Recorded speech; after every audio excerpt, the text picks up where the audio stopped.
Pharaoh was the king of Egypt, a powerful and cruel king. He had forgotten all that Joseph had done. Pharaoh owned the entire nation of Israel as his slaves. When he was afraid that the Israelites were becoming too many, he ordered the death of every baby boy born to any Israelite woman. One family had a sweet baby boy whom they named Moses. They were not going to let Pharaoh kill their child, so they made a basket and placed their son into it. Then they gently lowered him into the river. Baby Moses floated down the river in the basket. It just so happened that the basket floated down the river right to the spot where Pharaoh's daughter was taking a bath. She took the basket and peeked inside. It was a baby. She was shocked but delighted. She wanted to keep the baby as her own. And since Moses' sister was watching the whole event, she offered to get Moses' real mother to take care of the baby. Moses grew up in Pharaoh's palace. He saw how hard the Israelites worked and how badly the Egyptians treated them. His own countrymen were suffering at the hands of these cruel slave drivers. One day, Moses saw a mean Egyptian beating an Israelite. This was more than Moses could handle. He stood up, rushed to the Egyptian, and killed him. Moses had avenged his fellow Israelite, but he had also broken the law. When Pharaoh learned of this, he wanted to kill Moses, so Moses ran away as far as he could. He was no longer a prince, and his fellow Israelites were still in captivity. Moses went into the desert, where he met a group of people who welcomed him. There in the desert, Moses took up his residence. He got married, raised sheep, and passed many years of his life. All the while, God was preparing Moses for a most important task.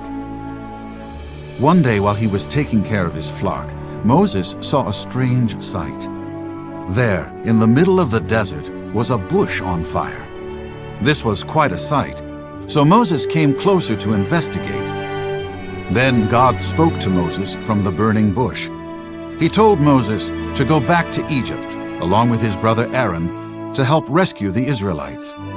God was going to perform many miraculous signs. Moses was afraid of what would happen to him, but he had to obey God. He went with his brother Aaron, and they went straight to the new Pharaoh. "Let my people go," Moses said. Obviously, Pharaoh wasn't going to let his entire slave population just leave. Pharaoh refused. God hardened Pharaoh's heart. This was an opportunity to see God's hand at work. God was going to punish Pharaoh and show the Egyptians many signs and wonders. God then told Moses to touch the water of the Nile River, and immediately it turned into blood.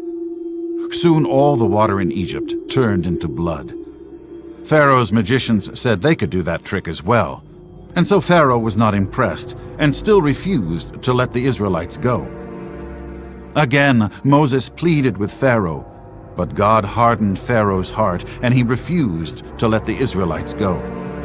Then God sent a plague of frogs that covered the land. Still, Pharaoh refused. Again, Moses and Aaron came before Pharaoh and demanded that he let the Israelites go to worship God. Again, Pharaoh refused. This time, God did an even bigger sign to punish stubborn Pharaoh. God sent gnats. They covered Egypt, but not the area where the Israelites lived. This was horrible. Still, Pharaoh refused to let the Israelites go. Every time Pharaoh refused, God's punishment became worse. This time, God sent a swarm of flies that covered the land. The Egyptians were in misery. Then God punished Egypt by killing their animals. Not even this made Pharaoh repent. His heart was as stubborn as ever. God's punishment grew more intense and more severe. Again, Moses came before Pharaoh, but nothing changed. Even when painful sores were sent on all the Egyptians and their animals, this did not change Pharaoh's heart. Then God sent hail, the worst hailstorm the land had ever seen. Moses warned the people to take cover, but many did not listen, and they, along with their animals, were killed by this fierce storm. Still, Pharaoh refused.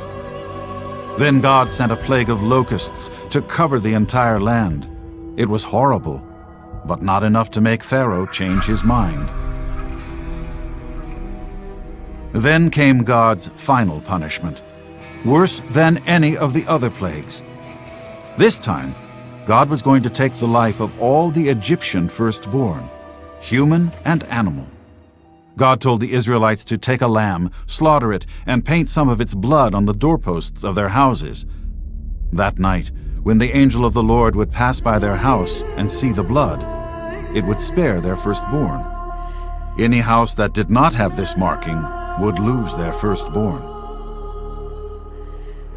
And so it happened.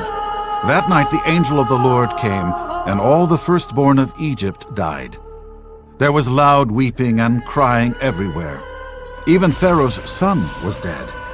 The Egyptians became very afraid of the Israelites because God was on their side. Finally, it happened. Pharaoh told the Israelites to leave. During Passover, the Israelites ate their supper standing up, picked up their bags, and walked away from Egypt, never to return.